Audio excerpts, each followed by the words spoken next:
The deadliest enemy isn't the one who fights you head-on. It's the one who embraces you while plotting your destruction. Have you ever had the feeling that someone's resentment toward you ran deeper than mere annoyance? That beneath a smile there was something colder, something calculated? The terrifying truth is that not all enemies declare war. Some disguise themselves as allies, patiently waiting for the right moment to strike. And the worst part, most people never realize it until it's too late. This isn't paranoia, it's reality. Some people don't lash out in anger. They plan, they manipulate, they wait. The most chilling thing about them, they blend in seamlessly, hiding behind familiarity, making it nearly impossible to spot them until it's too late. They could be a colleague, a friend, even a trusted confidant. They study your habits, learn your weaknesses, and when the time is right, they move in for the kill. The scariest thing about them, they look just like everyone else. By the time you see their true nature, the damage is already done. Your reputation is shattered, your trust is broken, and you're left asking yourself, how did I not see this coming? In this video, you'll discover 5 warning signs that distinguish a minor rivalry from a deliberate act of destruction. Recognizing these behaviors early could be the key to protecting yourself before it's too late.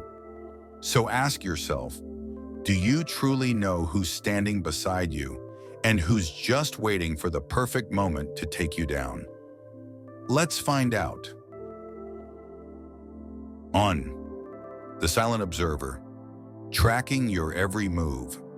Some threats don't make noise. They don't argue, they don't attack, and they don't announce themselves. Instead, they watch, they wait, and when the moment is right, they strike. This kind of enemy doesn't need to confront you directly. Like a shadow stretching across the floor, they slip into your life unnoticed until it's too late. Picture this. You're sitting in a meeting, sharing an idea, speaking with confidence. You don't notice the person in the corner, saying nothing, reacting to nothing, but absorbing everything. They don't challenge you, they don't engage, but they remember. Every word, every flaw, every strength. They file it all away like a predator stalking prey, their eyes tracing your every move, waiting for the perfect moment to strike. At first, their presence seems harmless, like a shadow cast by the sun. But shadows move. They shift, appear where you least expect them. Then out of nowhere, you start hearing casual remarks about things you never shared with them. Suddenly, they know more about you than they should. Their knowledge seems too specific, their timing too perfect. And then one day, when you least expect it, they use what they know to pull the rug out from under you. And the worst part, you never saw it coming. It happened to David. At first, he didn't think much of Mark, the quiet co-worker who was always there, always nodding, always taking notes. David assumed he was just an observer, someone indifferent to office politics. But behind the scenes, Mark was collecting information, waiting. Then one morning, David walked into the office and felt the shift. Colleagues avoided eye contact, whispers filled the air. As it turned out, Mark had spent months documenting every minor mistake David had made, crafting a narrative that painted him as incompetent. When the opportunity arose, Mark struck, making sure David's reputation crumbled while he took his place. Most people dismiss the quiet ones. If they aren't openly hostile, why would they be a threat? But that's the mistake. The most dangerous enemies aren't the loud ones. They're the ones gathering ammunition in silence, like a snake coiled in the grass, waiting for the moment you step too close. Now think about this. How often do you assume silence means indifference? How often do you trust that someone who never speaks against you must be neutral? The Stoics warn us against such assumptions. As Seneca said, "He who does not prepare today will be less prepared tomorrow." Instead of ignoring these subtle warning signs, start paying attention. Silence isn't always neutrality, it can be intent. Marcus Aurelius warned, "Be wary of those who study you without revealing themselves." The Stoics teach us to see people as they are, not as we wish them to be. If someone always seems present but never takes a stance, ask yourself, are they gathering insight to support you or to dismantle you? The best defense against the silent observer is vigilance. Control the information you give freely. Pay attention to patterns. And most importantly, trust your instincts.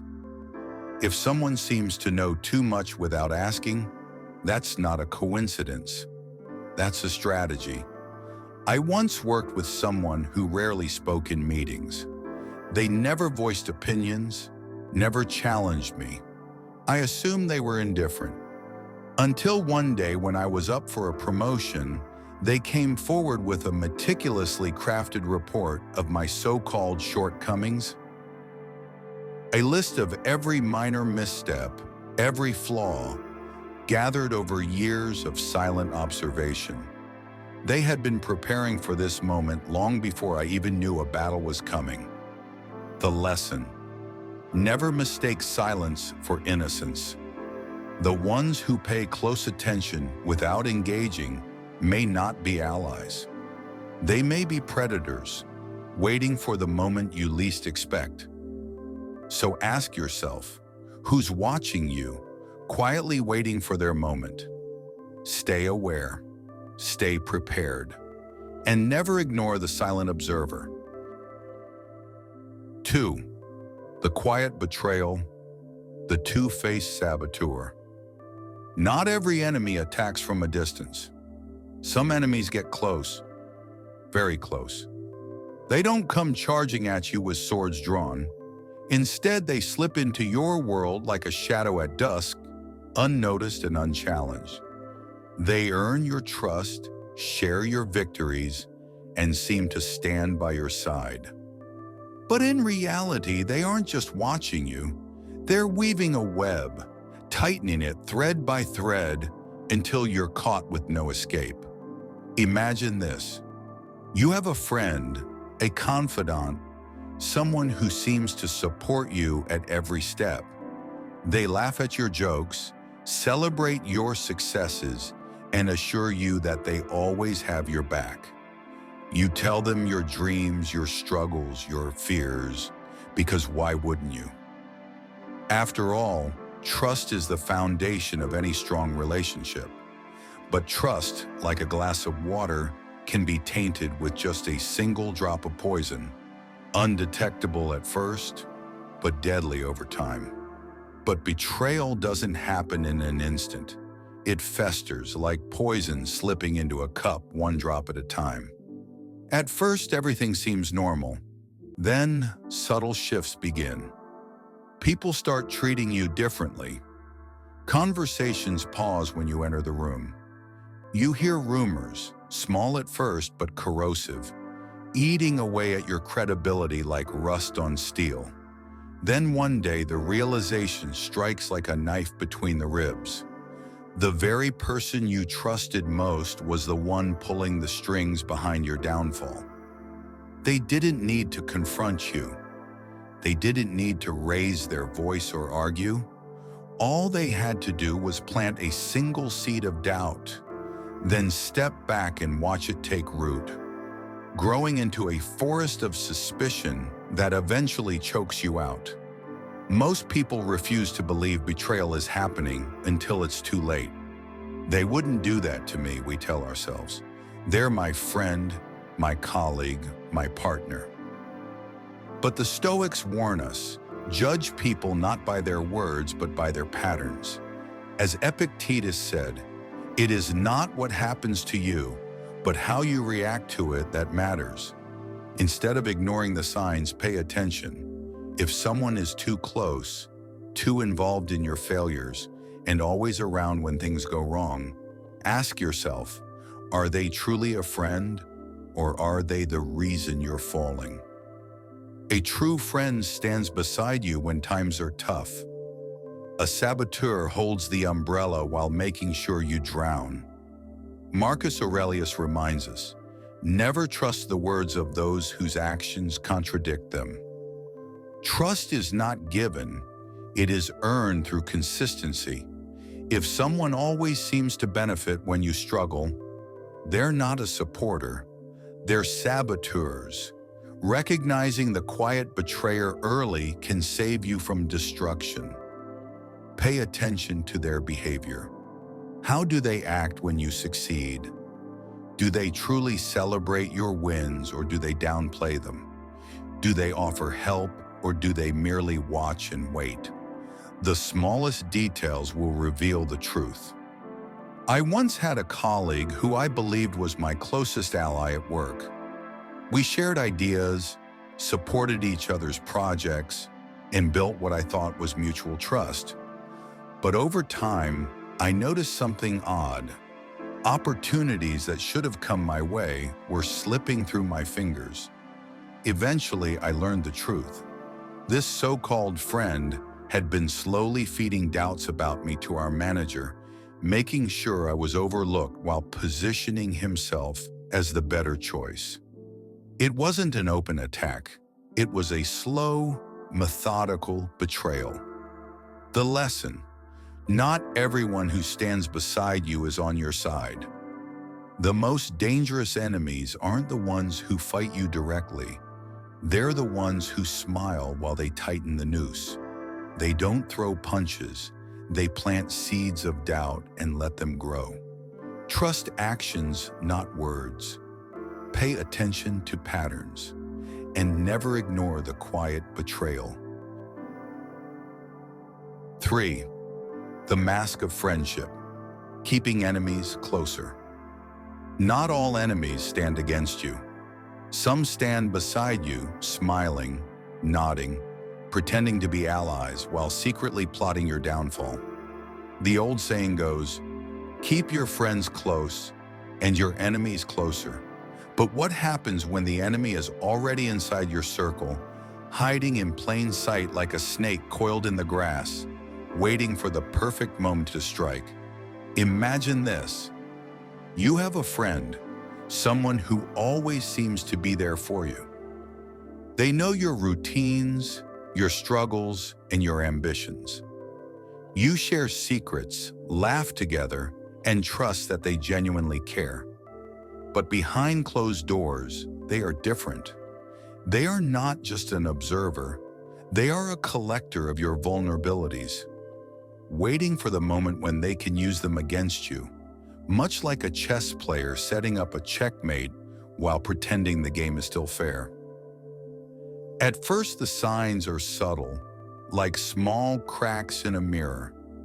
Maybe they downplay your successes, or they offer support that feels just a little too rehearsed. You brush it off. After all, they've always been there, haven't they? But then things begin to shift. Suddenly, others start treating you differently. Your opportunities seem to slip through your fingers like sand. Conversations about you happen behind closed doors, and yet the person you trust most always seems to know more than they should. Then the betrayal strikes, not with a sword but with a whisper, not with a battle, but with manipulation. They never needed to attack you outright. Instead, they position themselves as your friend, staying close enough to learn your weaknesses while ensuring that when you fall, they are there, not to catch you, but to step over you on their way up. Most people believe that as long as someone is friendly, they must be an ally. But the Stoics teach us to look beyond appearances. As Marcus Aurelius said, "Judge not by their words, but by their deeds." Someone who remains close, yet subtly undermines you, is not a friend. They are an opportunist. Rather than ignoring small red flags, learn to read between the lines. Pay attention to those who are always near but never truly supportive. Do they celebrate your victories, or do they find ways to downplay them? Do they offer help, or do they subtly plant doubts in your mind? A true friend lifts you up. A masked enemy keeps you within reach, not to support you, but to control you. The Stoics remind us that perception is key. Seneca warned, "He who has many friends has none." Not because friendship is bad, but because true allies are rare. If someone's presence in your life feels more like an obligation than a benefit, if their support feels conditional or calculated, step back and evaluate.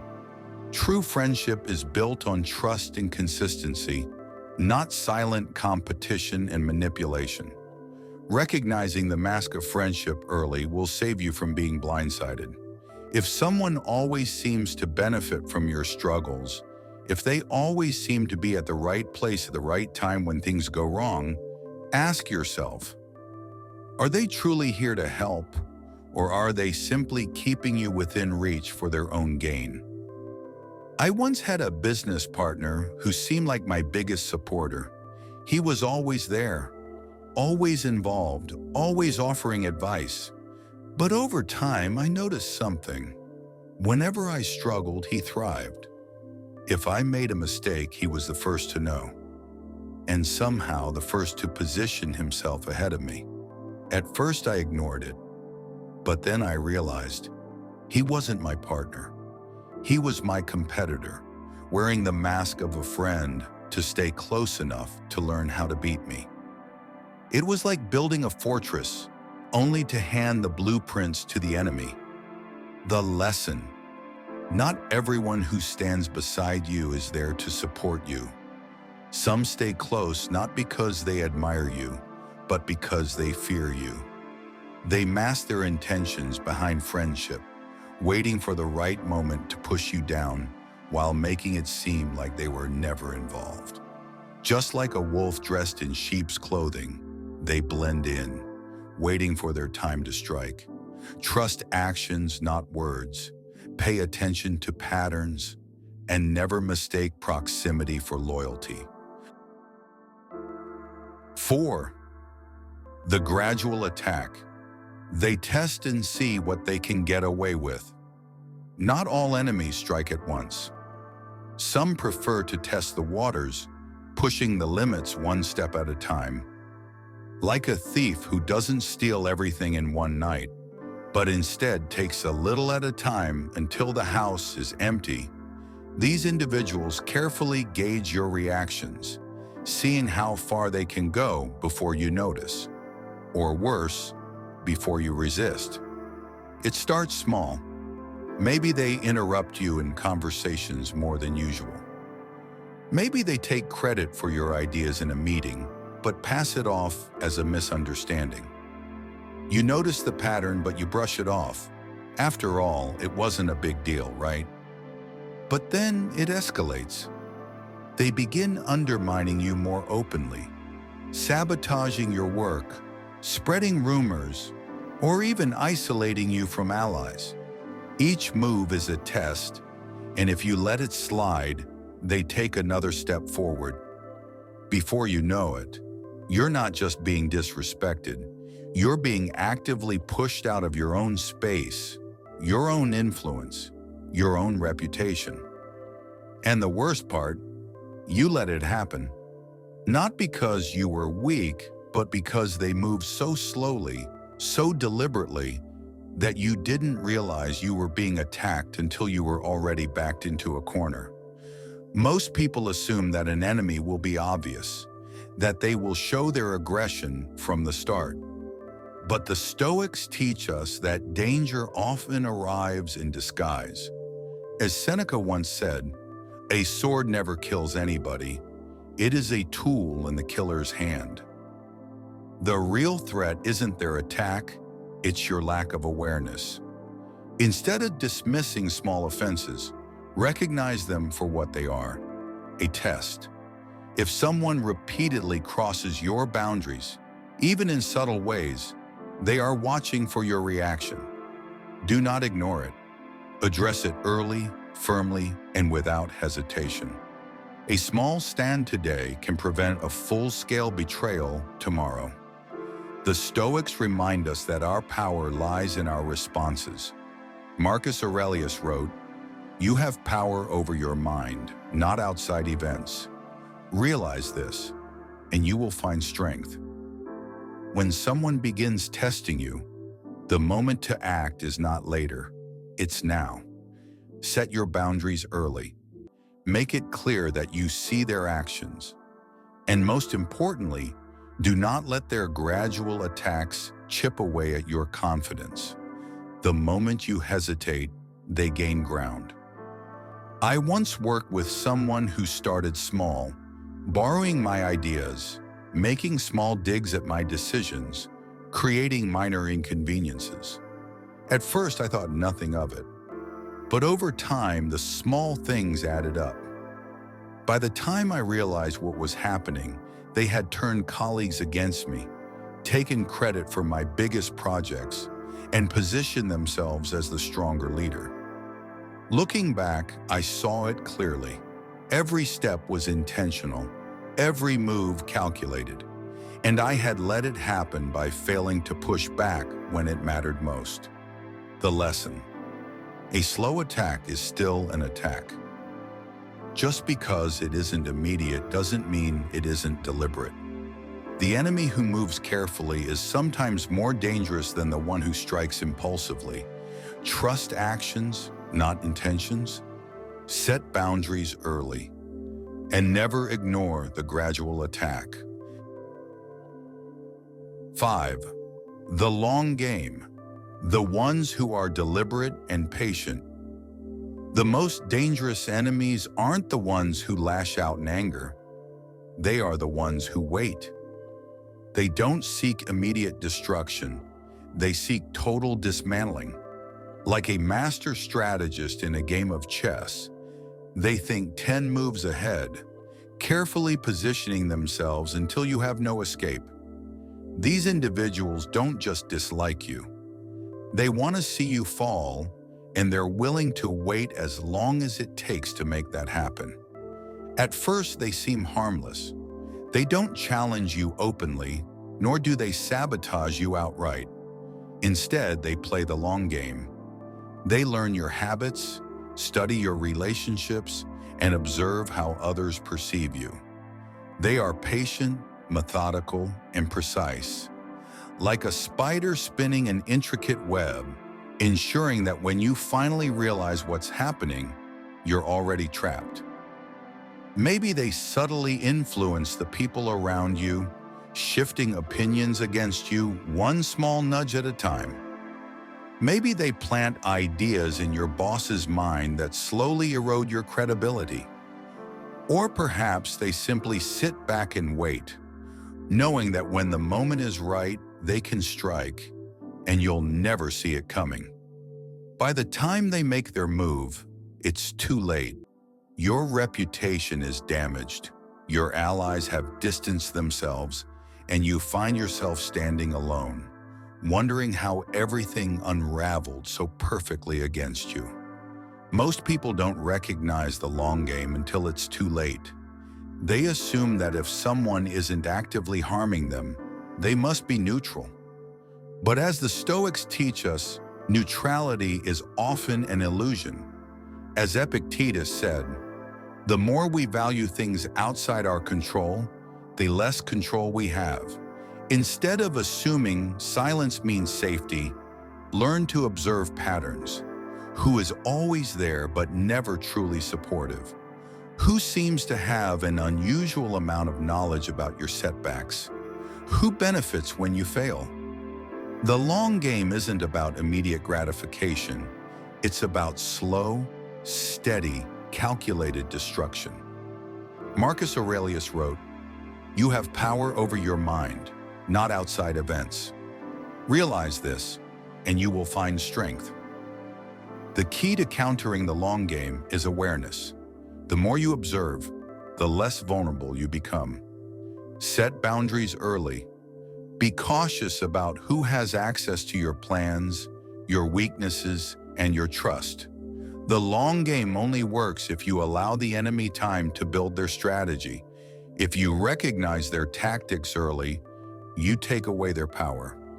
I once worked with someone who never showed any obvious hostility.